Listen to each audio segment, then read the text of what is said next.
A very good afternoon. Thank you so much for tuning in to UBC News Roundup today on the 21st of August 2022. My name is Sharon Kyomugisha. I hope you're having a lovely Sunday. In our top stories of the week, President Yoweri Museveni early this week said in order to ensure prosperity, Africa must become one market under the spirit of Pan-Africanism, which is one of the four core principles of the national resistance movement. While delivering a lecture of opportunity to office cadets of the 2019-2022 intake and a refresher training at Kabamba Military Academy, Museveni noted that some Ugandans have started waking up and are engaging in commercial agriculture. We have details on what transpired.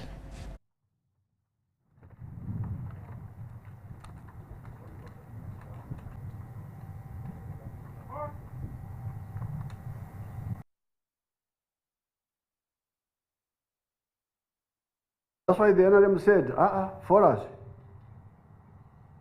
instead of talking about tribes and religion, for us, principle number one is patriotism. Love Uganda. Patriotism.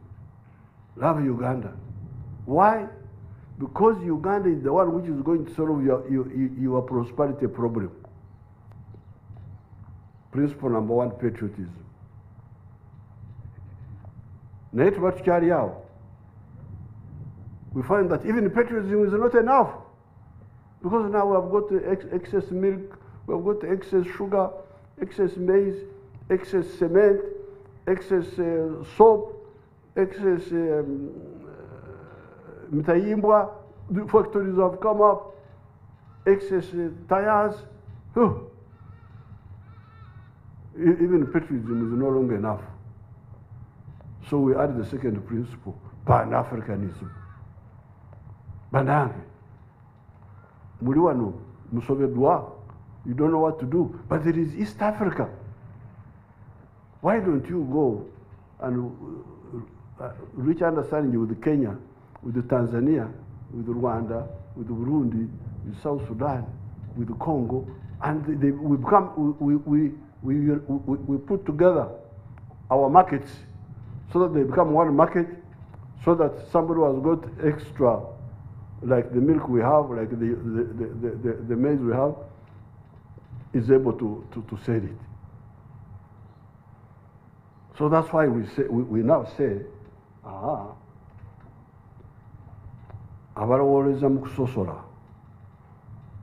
muli basetaani mugende. The ones who believe in sectarianism, you are Satans. You are against our interests. Leave us alone. So this is the second principle of the NRM. It is based on science, not on guesswork. It is the reality. Then the third principle, but in order to enjoy the patriotism of Uganda, in order to enjoy the Pan-Africanism of Africa, you must undergo socio-economic transformation. You must become a modern person who is already talking about the producing for the stomach, but also the pocket. That is already making you modern. But you can also add education, is making you more modern. You can no, if you are a traditional, you are a Karamojong running around, you will not be able to benefit from a united Uganda or a united East Africa. You must undergo socio-economic transformation. And finally, of course, democracy.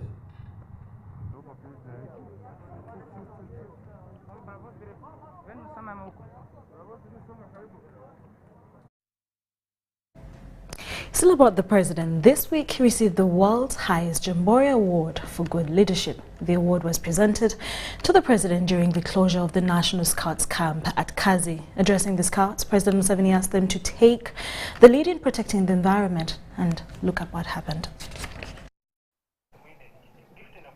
Our patron, Your Excellency, sir,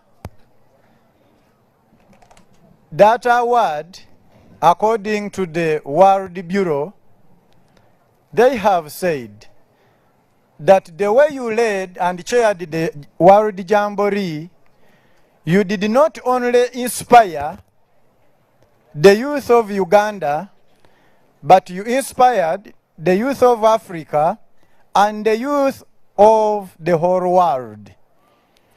Your Excellency, you were alive, and the whole world was watching you as you chaired the World Jamboree.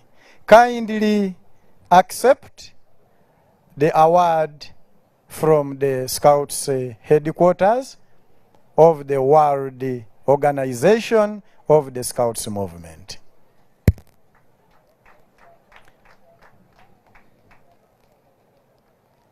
Ladies and gentlemen, prepare a mighty hand clap. The President of the Republic of Uganda is receiving his award for leading and inspiring the youth, not only the youth of Uganda, but the youth of the whole world. Another mighty hand claps, dear Scouts.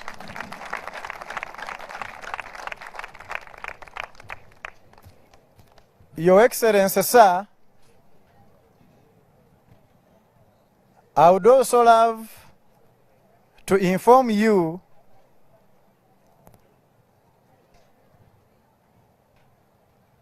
the forests, the water, the people who didn't think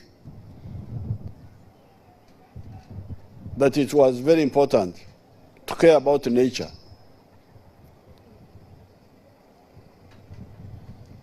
In fact, many of the African tribes, you hear them saying, "Ebintu bingi biringe subi." When things are so many, you say they are like grass, because grass is too much. But in other places, the grass is not there. But our people here didn't know that. That's why, therefore, Africa lagged behind in socio-economic transformation. That's why you hear people talking of poverty in a very rich place like this.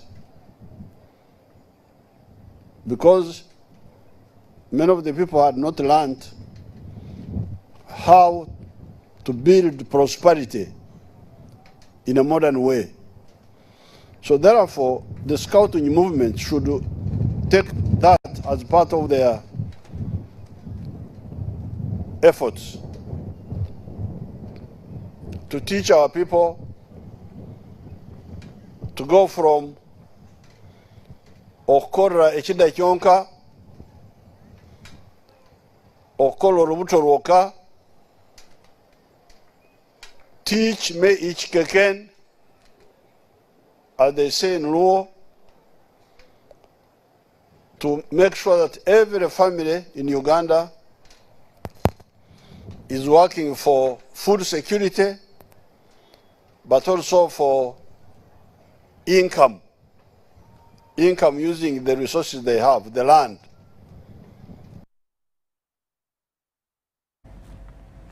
Now, William Ruto was this week declared the winner of Kenya's presidential election, seeing off a challenge from five-time contender Raila Odinga. The results were announced by IEBC chairperson Wafula Chebukati at the Bomas of Kenya. The United Democratic Alliance candidate William Ruto garnered 7,176,141 votes, representing 50.49% of the votes against Azimio La Umoja presidential candidate Raila Odinga's 6,942,930, making 48.85% votes. The number of counties with a minimum of 25% attained 0. So, in accordance with the law, the constitution and the law, I, Wafula Chebukati, chairperson of the Independent Electoral and Boundaries Commission, hereby declares that Ruto William Samoei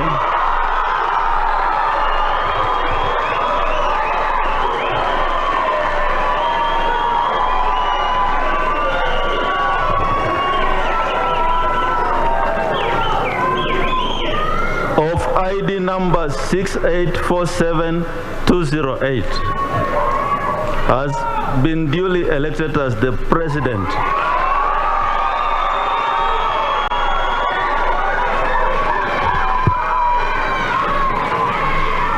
of the Republic of Kenya under the provisions of Article 138 of the Constitution in the presidential election held on 9th of day of August 2022. And I'll proceed to sign the certificate.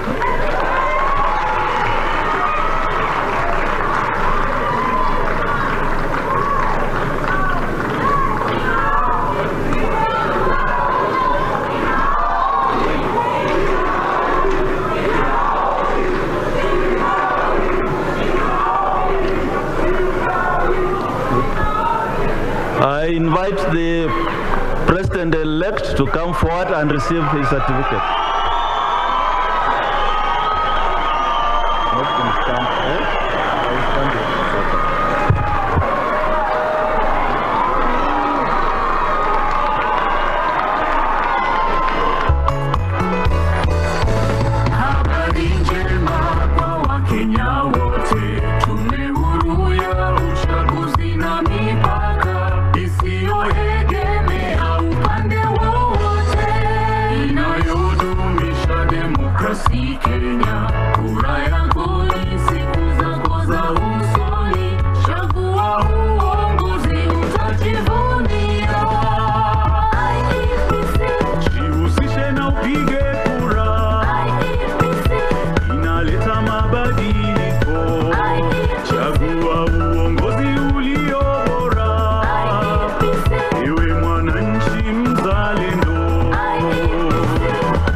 The President-elect had a running mate.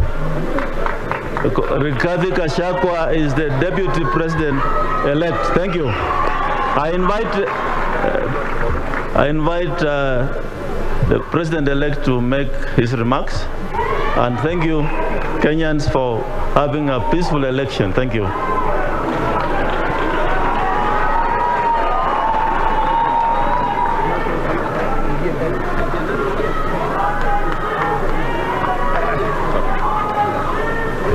Thank you. Thank you very much. Asanteni sana.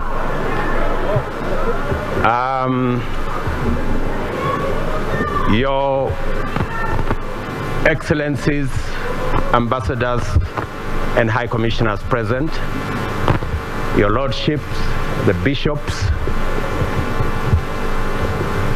and members of the clergy in the Republic of Kenya, my good Deputy, Rigathi Gachagua, distinguished members of the Independent Electoral and Boundaries Commission, led by Chairman Wafula Chebukati, fellow countrymen and women, good evening. It is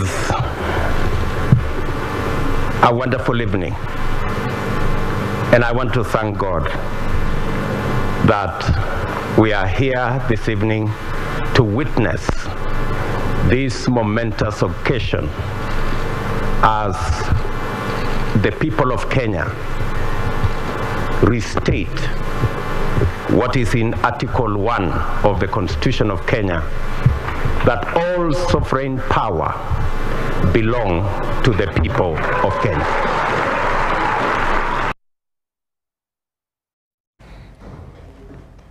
What was once a dream, now a reality for William Ruto, President of Kenya.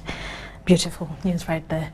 Now, Azimio la Umoja One Flag bearer Raila Odinga this week rejected the results released by Kenya's electoral body, adding that his coalition is pursuing all available constitutional options.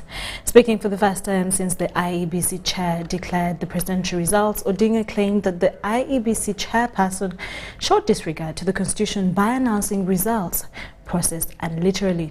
Now the Independent Electoral and Boundaries Commission Chairman Wafula Chebukati on Monday declared Kenya Kwanza candidate William Ruto as president-elect with 7,176,141 votes, which was 50.45%, beating Odinga, who got 6,942,930 votes, making 48.85%. Odinga, however, urged his supporters to maintain peace and calm.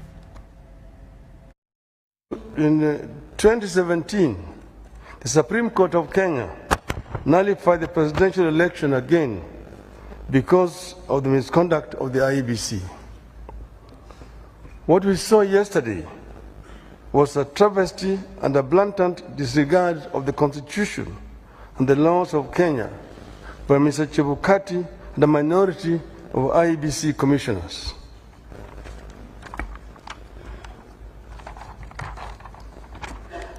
The law is clear on the role of the chairperson of the IEBC. The law does not vest in the chairperson the powers of a dictator to rule the IEBC unilaterally. The IEBC is structured as a democratic institution in which decisions must be taken either by consensus or by a vote of the majority. The chairperson and a tiny minority of commissioners have no legal authority to take weighty decisions and proclaim them as the rulings of the IEBC. The law on the IEBC provides that unless a unanimous decision is reached, a decision on any matter before the Commission shall be by a majority of the members present and voting. I want to repeat. Unless a unanimous decision is reached, a decision on any matter before the Commission shall be by a majority of the members present and voting. In addition, the Court of Appeal in the Maina Kiai case ruled, and I quote again, reiterate, as we conclude, that there is no doubt from the architecture of the laws we have considered that the people of Kenya did not intend to vest or concentrate such sweeping and boundless powers in one individual, that is the chairperson of the appellant. That is why I and Azimio La Umoja One Kenya and the nation at large were shocked yesterday to learn that Mr. Chebukati alone decided to pronounce himself on the supposed winner of the 2022 presidential elections. We understand that only Mr. Chebukati alone had access to the tally of the presidential vote. He denied all the commissioners access to that information until he suddenly appeared before the commissioners in the late afternoon to present them with a fait accompli. Moving on from Kenya, the Chief Executive Office of Uganda Airlines Company Limited this week told a parliamentary committee on how she did not follow a formal procedure to acquire her job. Appearing before the Committee on Commissions, statutory authorities and state enterprise Jennifer Bamturaki and officials from Uganda Airlines informed the members of parliament that they were implementing a presidential order. Consultancy chaired by Member of Parliament Joel Senyonyi tasked CEO Jennifer Bamturaki to avail her academic credentials to the committee in its next sitting. After the position of the Chief Executive Officer of Uganda Airlines fell vacant, a search for the new CEO was initiated and 40 people tendered in their respective qualifications. Jennifer Bamturaki, who held the position on interim basis, had intentions of applying for the CEO of the national carrier. Little did she know that luck would befall her. The process was in very early stages because they were supposed to receive all applications and shortlist the people that they wanted and only bring 4 to us for action. that had been the procedure put in place. Then allow me to ask her direct. Madam Jennifer, I'm sorry. I don't have something personal against you. Are you among the 40 Ugandans who had also shown an interest in to be the CEO of Uganda Airlines? Did you apply, in other words? No, I didn't. Because the day I was going to apply, I was appointed. Oh, wow.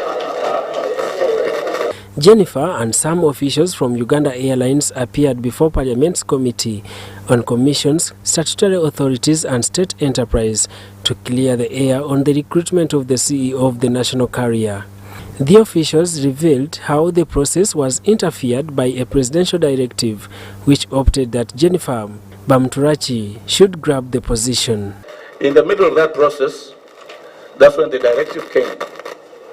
Kosase, chaired by Nakawa West Member of Parliament, also questioned the salary disparities at Uganda Airlines following an Auditor General's report, which asserts that the airlines has no approved salary and staff structure, which makes it to incur excess expenditure amounting to over 4 billion shillings.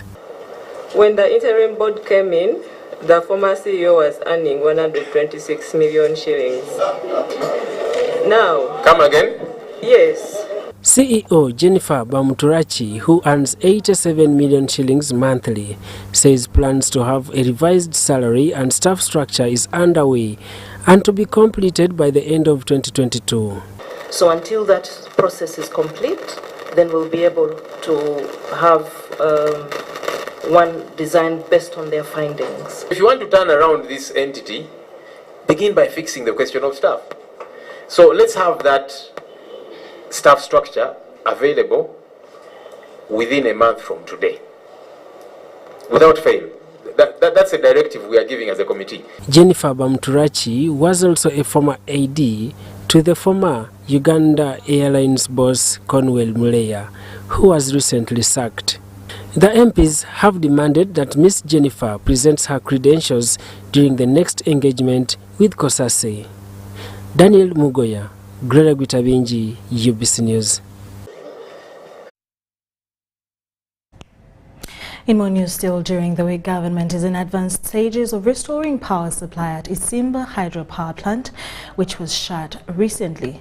The Minister for Energy and Mineral Resources, Ruth Nankabirwa, while updating Parliament on the status of Isimba Power Dam, revealed that various efforts have been secured, including importing power. Details follow.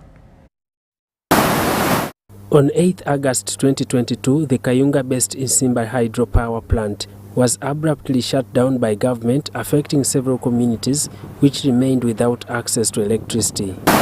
The 183 megawatts hydro plant was recently launched by President Yoweri Museveni and last week shut down after floods submerged into the powerhouse, affecting the turbines. Minister for Energy and Mineral Development, Ruth Nankabirwa, has updated Parliament on the government interventions to contain the situation. We are optimizing the generation capacity of available power plants across the country. Nankabirwa defends the shutdown, saying it was inevitable to enable maintenance to take effect and to be completed within 9 weeks. Detailed investigations are underway, and once a comprehensive root cause analysis report is finalized, my ministry will take appropriate action based on the findings and recommendations. On top of importing power from neighboring Kenya, government has managed to stabilize the electricity supply by also tapping 20 megawatts from Kakira power plant to the national grid. The plant flooded by water which ingressed into because of the works, maintenance works, not because of the too much water, rainy water. This is, please read the report. Please, colleagues. After we have imported and after the shutdown, may I know the impact, how it will affect the consumer? And that's where my interest is. Because for me, I'm not an engineer, but for me, I'm a consumer. The Isimba Dam debate creates a complex desert of queries by the members of Parliament on the status of electricity supply in Uganda, including the rural electrification project. The heated MPs twisted the discussion, linking the Nsimba situation to the challenges of electricity in the entire country. Speaker, there's no power dam which will always operate at full capacity. That's why we have the units. Even if you go to Bujagali, there are like 5 units. When you stretch economy, they will tell you Ukraine. Now we are waiting, even the Ministry of Energy, to tell us that even Ukraine has brought problems for electricity in Uganda. We don't wait. We shall not wait for such questions. Let the ministry wake up and tell this parliament the way forward. We're not going to get loans over loans. Loans over loans, and the money is not properly utilized. How do you get a loan to evacuate power and transmit? But at the end of the day, you generate the power, you fail to transmit. You're killing our money.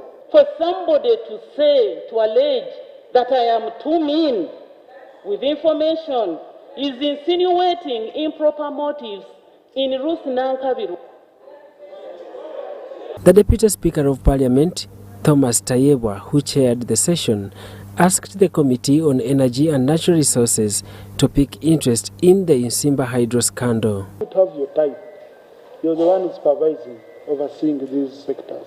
So we want you to utilize your time effectively and report back. Honourable Minister, whenever you have an update to this House, please reach out to us and we shall give you space.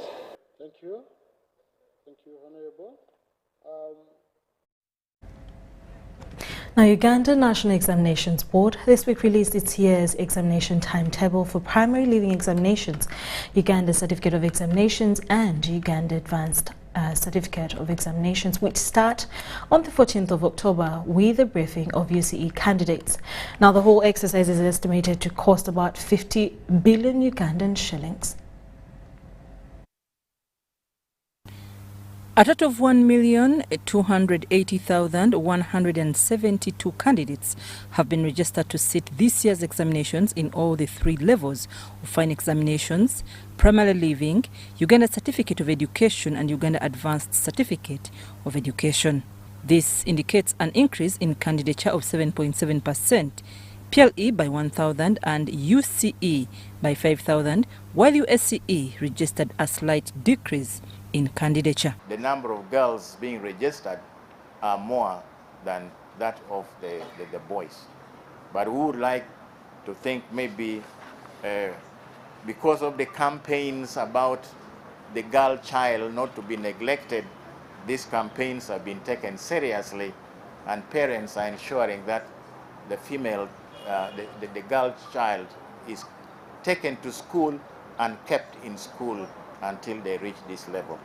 The board has released the timetable that indicates UCE candidates are to start writing their examinations on 17th October and end on 18th November. PLE will sit from 7th to 9th November and USCE start on 18th November and complete on 9th December. This time round, UNEB has made braille timetables to cater for the blind. With their fingers, so they are able to read using this is what we call the braille. UNEB urges school administrators and candidates to comply with the regulations on conducting the examinations, emphasizing that ignorance will not be taken as an excuse for examination malpractice. We give all these actions that candidates may take. Sometimes it is inadvertent because they are not aware that this is leading to examination malpractice. Sometimes, of course, if they have planned, then they would do it despite what they have been given. But we want to protect those that may fall victim because of lack of knowledge. Because once examination malpractice is already detected, you cannot plead ignorance. At the moment, UNEB expects examination centers as a directive to display candidates' registers for confirmation of their registration as well as correctness of biodata. It has given those with complaints of especially registration until 2 weeks to the start of examinations to raise them, warning that no measures will be taken on examination day. If their children are in schools that do not have UNEB centers, they should worry themselves about where the children have been registered. We do not want to wait until on the first day of the examination, to discover that a certain number of candidates at a particular center have not been registered. And UNEB will not take any further corrective measures for information that will reach the board on the day of the examination. In this regard, UNEB has provided a toll-free number and customer care number, plus a way on how parents and guardians can confirm their children's registration using a mobile phone. The board expects to deploy about 70,000 personnel throughout the whole exercise, which is estimated to cost about 50 billion Ugandan shillings. I'm Nafka Farida and Stephen Kalisia in Kampala. Moroto district leaders this week urged partners to invest in long-term solution to the famine crisis in Karamoja. The leaders were led by the chairperson David Koryang and Moroto Municipality Mayor. This was at an event when they received food relief from Airtel Uganda and the Airtel Care program. Karamoja sub-region has been experiencing hunger crisis due to crop failure, which was caused by prolonged drought, insecurity and wild animals which have destroyed crops in the green belt. Moroto district chairperson David Koryang and Moroto municipality mayor Mohammed Ismail gave some explanation on the said famine and deaths in the area. Has lost around 120 people hunger related. Special interest groups like people living with HIV, we have the older persons, we have the disability, we have also child mothers, we have also single mothers who lost their dear ones during this year. Moroto District Chief Administrative Officer Charles Komakecho Luba explained that malnutrition among children and the elderly and early marriages have increased in the district of recent. The malnourished children, the severely malnourished adults, the severely malnourished old people, elderly people need more than food. The government has really released around over 135 billion. But the question is, when is it coming? When is food coming? So the hunger is real and people are dying every day. So young daughters, I've gone for early marriages. That's already more problems here. Burglary is going on. That's already more problems here. More deaths are coming because of all these young men are being arrested because of stealing to survive. This was during the handover of food relief by Airtel Uganda under their program Airtel Care program. The rains are falling. What are we doing for these people? We need to encourage them to plant crops, fast-growing crops, so that in the medium term they can have something they are producing on their own to support them. Because we know that these food supplies we are getting from our good friends and well-wishers will not last forever. We need to find a way of growing our own. So we are encouraging our farmers, we are encouraging our people to take advantage of the rains that are falling now, so that they're able to grow something of their own and be able to feed themselves in the next 3, 4, 5 months. Short-term interventions in the areas of education, to provide some scholarships to go well with us. The public relations manager, David Birungi, said 4G internet will be used to prepare early warnings in the region in regard to climate change. Opening up information where it is, and that's the way we can support interventions that are long term. If there is a program designed to improve the livelihoods of people in Karamoja through agriculture, and we're already doing that under the Airtel Cares program. Meanwhile, Charitas Alpha Ministries have given food relief to over 300 households in Moroto municipality. So we decided to get for them posho and salt, giving, doing comparing and contrasting that it is better if we start with food and then some bit of salt, because the mayor told me people can easily get sauce. So beneficiaries thank the partners for the food relief. Charitas Alpha Missionary Ministries. So I'm very grateful they have come to support us. in this hunger situation. These are the urban poor that were supported. So Airtel, with your support, we appreciate it. Whether it can reach us for 2 days, yes, we can postpone this for about 72 hours.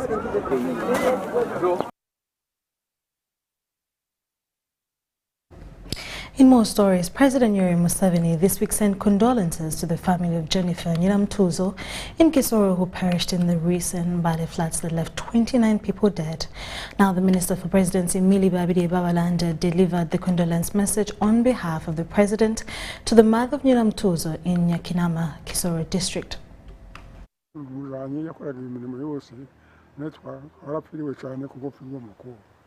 29 people died in Mbale and Kapchorwa during a night downpour that caused floods and landslides that swept through the hilly area, causing severe environmental damage during the night of 30th July 2022.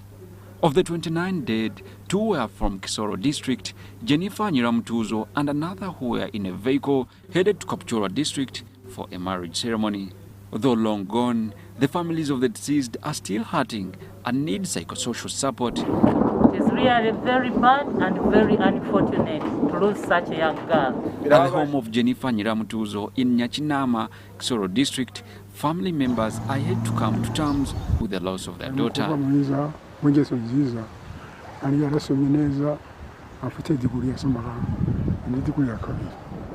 The mother of Nyiramtuzo, Jennifer, says their daughter was the family breadwinner and was taking care of the father and paying school fees for her siblings. He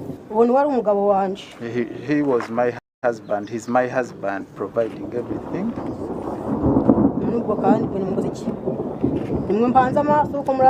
And now I'm focusing all my eyes and my hope on you people, on how you are going to help me. Nyiramtuzo's grandfather says she was a good girl in the family.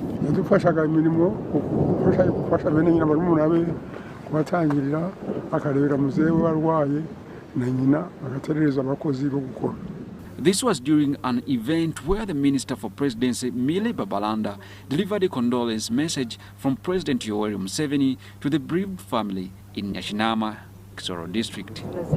This is 5 million shillings from His Excellency the President.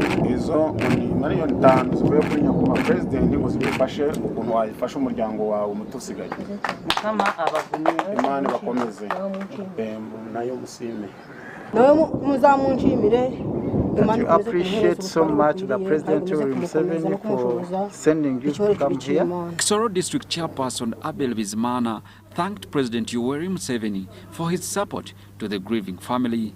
He said the family of Jennifer is so vulnerable and needs more help. This family wants to shift from here. I'm told this is the only land they have where we are now. They are so vulnerable, and there are many other vulnerable families, and the social safety, social security measures. I really think we need some more reforms in the social safety networks and the social reforms. So such a family. Nyachinama Sub-County Chairperson Charles Kamhana thanked President Museveni for supporting the family of the deceased. She wanted to uplift the rest of the family, but with this we cannot avoid it. Has happened, but we are hopeful that since you are here, you assess the situation and how it will be possible. We will probably assist this family. President Yoweri Museveni contributed funds to each family that lost a person during the Mbale floods on 30th July 2022. Joshua Kagoro, Kate Atuzarirwe, UBC News.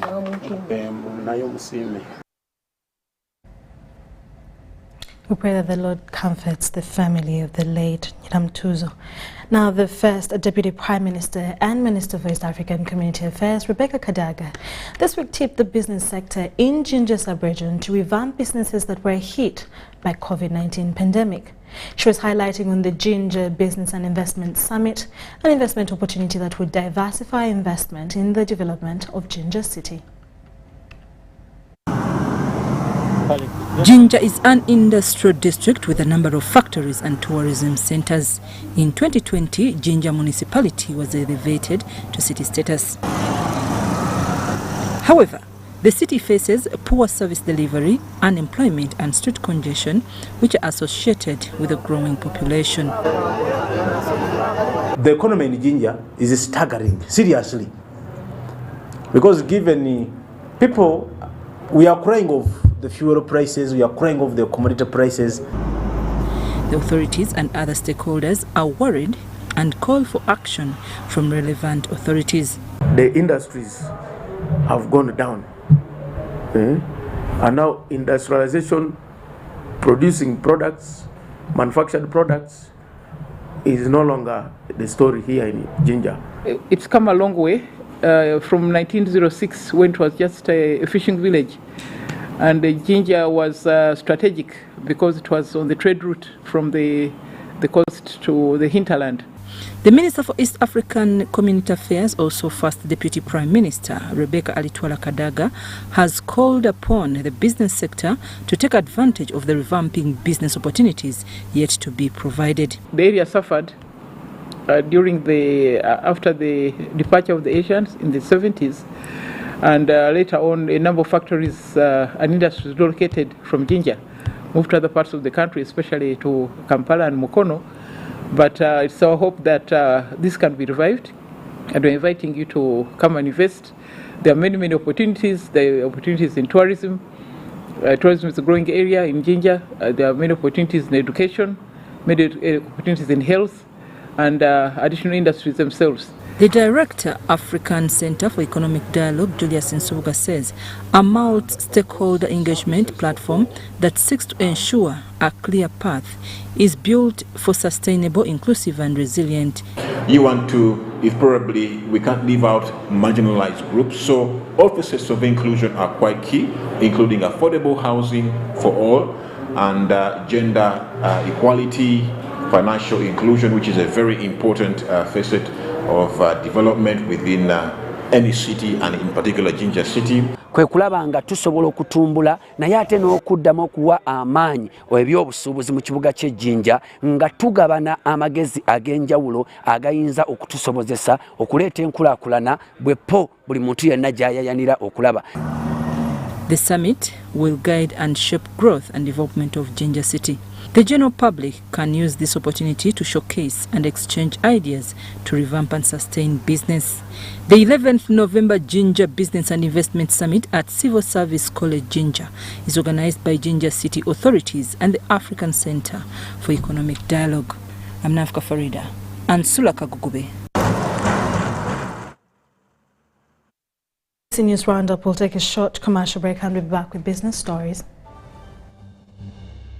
Vimba ni MTN Kabode Super as you pay mpola for this smartphone. Make calls, update your WhatsApp status, watch YouTube, and Google anything under the sun with 2 GB worth of data every month for 7 months. Simply make a small deposit of 99k and pay the balance mpola. You can pay in daily, weekly, or even monthly installments while you enjoy your new phone. So what are you doing today? Visit any MTN shop near you and get the MTN Kabode Super easy.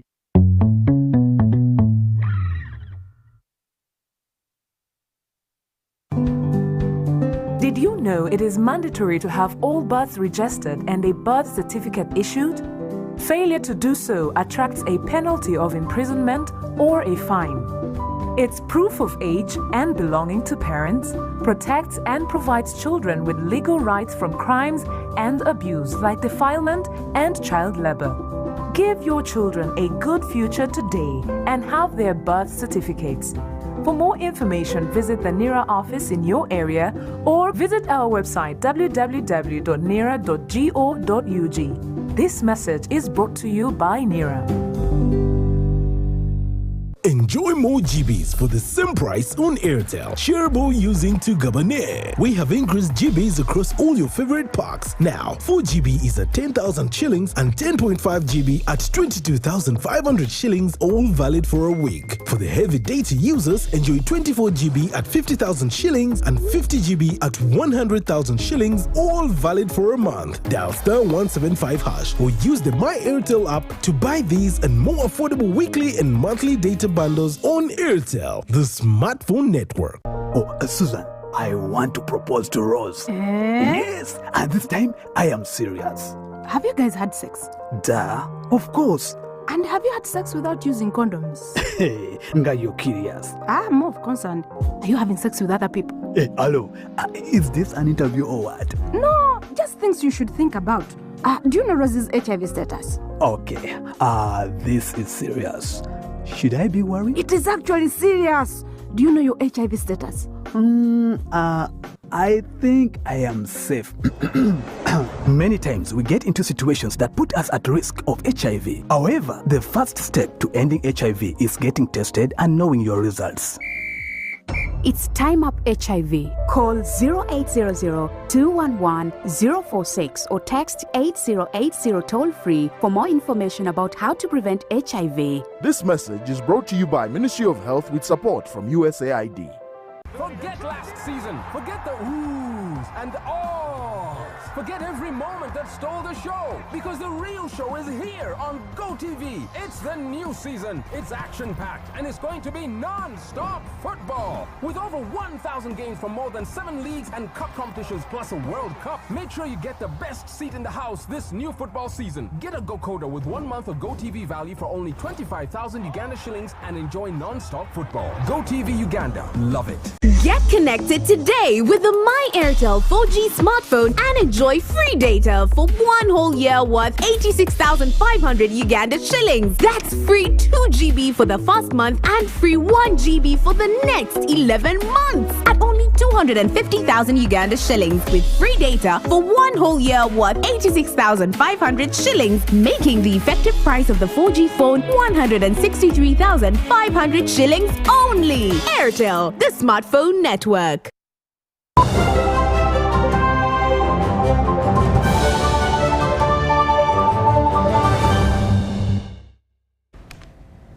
You're still watching UBC News Roundup today on the 21st of August 2022 with me, Sharon Kyomugisha. In our business stories of the week, the Agribusiness Development Center this week launched a business accelerator program that's aimed at attracting agribusinesses getting out of ideation phase and offering them a business acceleration opportunity.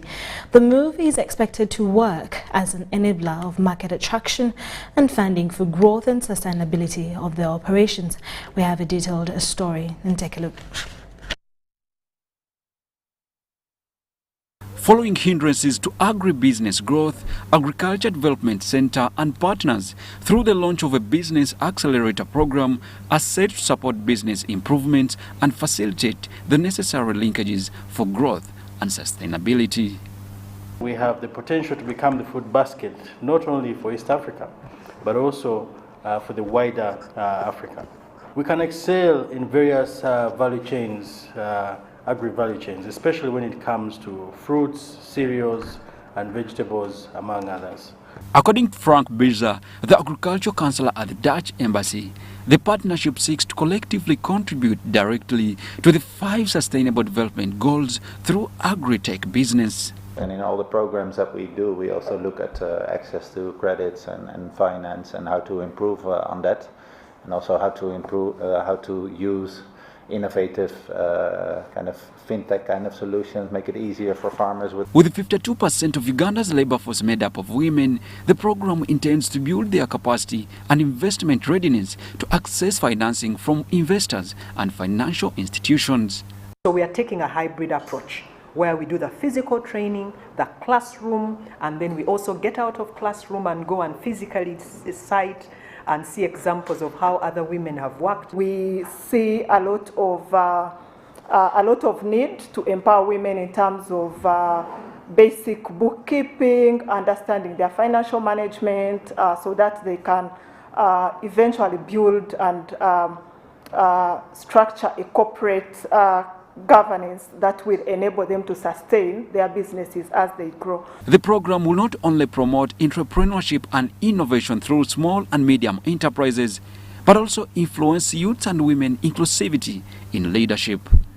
Joshua Kagoro, Wadulo Mark Arnold, UBC News.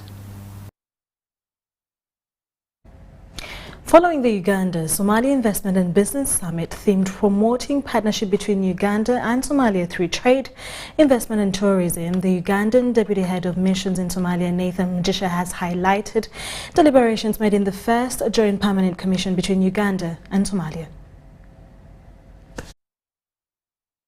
From the Memorandum of Understanding on Bilateral Trade Cooperation, Defense Cooperation signed between the governments of Uganda and Somalia, key strategies of the Business and Investment Summit were highlighted by the Ugandan officials to Somalia.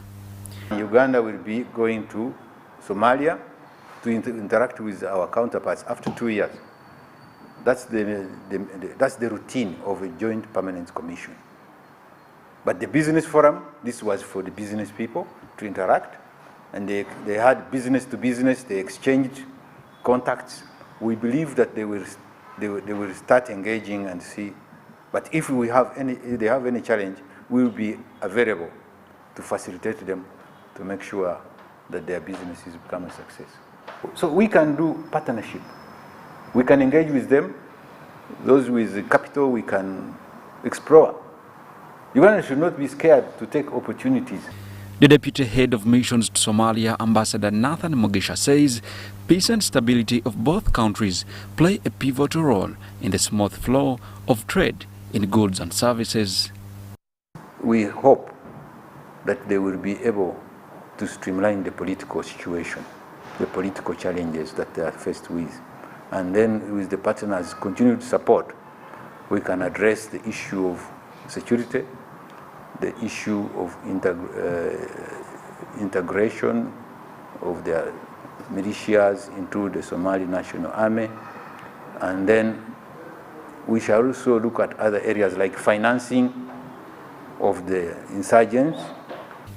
The Secretary of Uganda Embassy to Mogadishu, Robert Mujimba, attributes the current peaceful relationship between the two countries to UPDF, which is, according to him, an enabler of the just concluded summit. The business landscape is quite interesting. It is improving. Since we opened cargo, there is quite high demand in terms of our vegetables, in terms of our fruits, in terms of our agriculture products. So it is the basis of the security, and credit goes to UPDF and other troop contributing countries of AMSOM, now Artemis, that have helped country, some parts of Somalia, to be pacified, so that we can be able to create a room for socio-economic transformation and business communities interaction. Somalia's plan to join the East African community will strengthen the market and cooperation framework in Somalia. Joshua Kagoro for UBC News in Kampala. Vimba ni MTN Kabode Super as you pay mpola for this smartphone. Make calls, update your WhatsApp status, watch YouTube, and Google anything under the sun with 2 GB worth of data every month for 7 months. Simply make a small deposit of 99k and pay the balance mpola. You can pay in daily, weekly, or even monthly installments while you enjoy your new phone. So what are you doing today? Visit any MTN shop near you and get the MTN Kabode Super easy.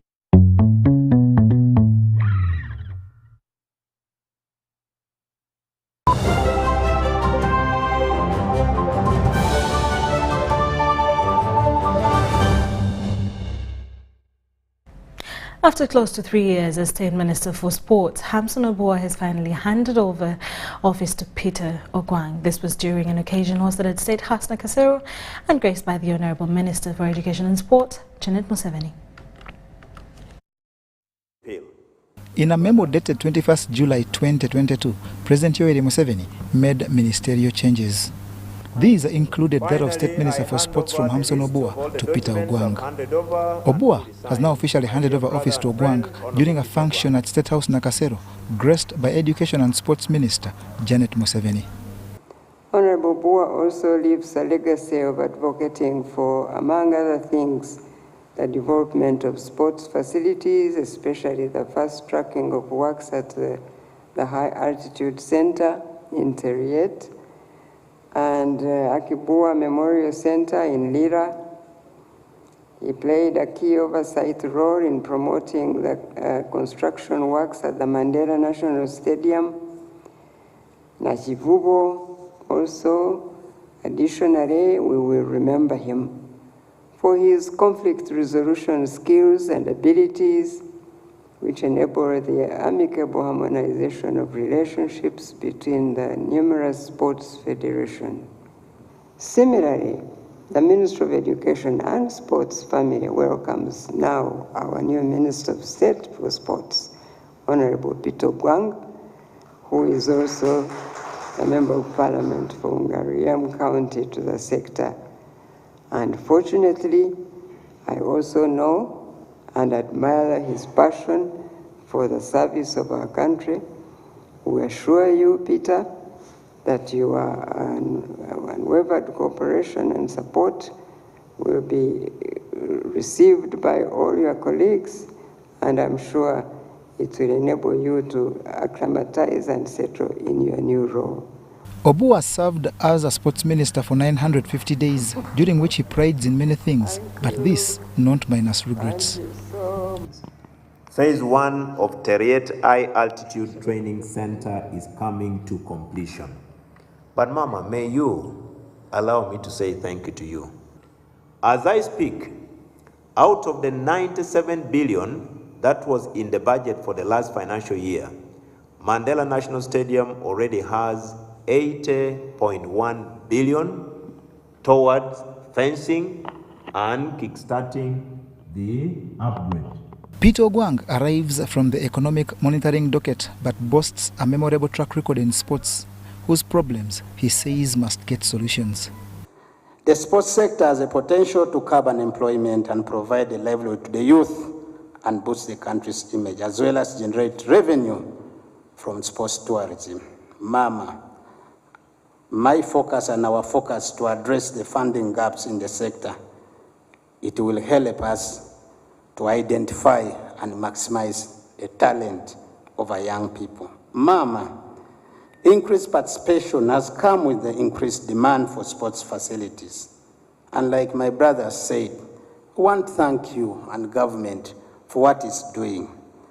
This is going to be an area of priority, Mama, for me and you, because without the right facilities, the sector will not grow to realize the full potential. Hamson Obua now officially starts his next call of duty as the government chief whip. John Barnes Sentamo reporting. Chidonta Golf Club is hosting the biggest turn-up of golfers for the Uganda Ladies Open Tournament. The highest-ranked ladies tournament has catered for the amateur, the professionals, the juniors and the men's category. Details follow. The 2 weeks' rains have watered the greens to pave way for the tee-off of the Uganda Ladies Golf Tournament Wednesday morning. Defending champion Martha Babidie, single handicap golfer Peace Kabekwasa and Gloria Mbaguta are among the creme de la creme lady golfers competing in this year's edition. Unlike before, 230 golfers are on the greens for the 3 days competing for both trophies and prize money. Because it is one of the biggest tournaments in the year, and it is where all the ladies from different clubs within the country come to compete amongst themselves. With this kind of tournament, it is where they select the best ones who play for the country and later turn into professionals. So I think it is very important. 40 professional lady golfers have a 10 million key to compete for, and if one is to rate according to the previous performance, Irene Nakalembe and Flavia Namakula are favorites for the prize. How I'm going to play because my coach in London told me before 2 days just relax. Not practice too much, just enjoy your game. When you are in the course, think about the beautiful things and relax. Nothing about you want to win. If you have lot of anger, maybe you will play very bad. But for me, I'm very relaxed. As the competition acts as a grooming ground, young players have also been given a chance to compete for one day, where the winner will equally be rewarded. The other category to look out for is the silver category, whose handicap range from 0 to 11 based on the gross count. The bronze category, whose handicap range from 12, the subsidiary category, and the men who will compete for one day. Uganda Golf Club introduced the Ladies Open in 2018, making a huge stride in the promotion of golf in the country. National Medical Stores joins the other partners sponsoring the event to a tune of 60 million Uganda shillings. And on top of the 60 million, we are also the official kit sponsors of the tournament. So the players are going to be wearing our t-shirts and also the umbrellas because of obviously the weather has changed. And this is because we are committed to preventive health. We are encouraging Ugandans, and would like to encourage Ugandans to exercise regularly, to go to your health facilities and do early detection of these diseases because they can be prevented.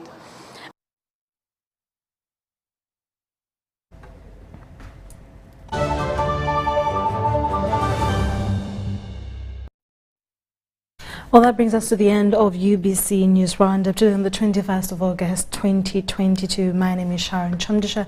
Have a lovely afternoon and a blessed week as it begins tomorrow. Bye-bye.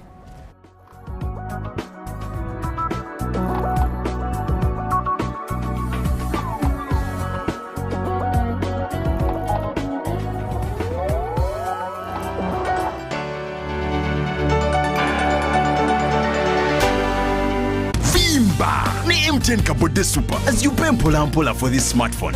Make calls, update your WhatsApp status, watch YouTube, and Google anything under the sun with 2 GB worth of data every month for 7 months.